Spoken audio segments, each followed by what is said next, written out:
আসসালামু আলাইকুম প্রিয় বন্ধুরা, শুভ সকাল। আশা করি সবাই ভালো আছেন, ভালো থাকা গরম। তো আমি প্রতিদিন আপনাদের জন্য নিয়ে আসছি আমি আমার কাজের ভিডিওটি দেখতে থাকুন। আমি এখন আলু ভর্তা ফিনিশিং দিচ্ছি মশলা দিয়ে।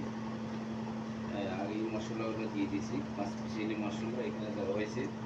পেঁয়াজ কুচি বাদামি করে, মরিচ বাঙ্গা, লাল মরিচ, শুকনো মরিচ বাঙ্গা, মরিচ, হলুদ, 5 পিসেলি মশলা, সর্বমোট কত হলো 5 পিসেলি মশলা দিয়ে এবং সরষের তেল, এগুলো দিয়ে আমি আলু ভর্তা ফিনিশিং দিচ্ছি।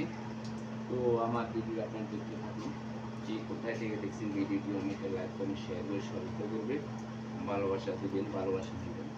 তো দেখতে থাকুন ভিডিও।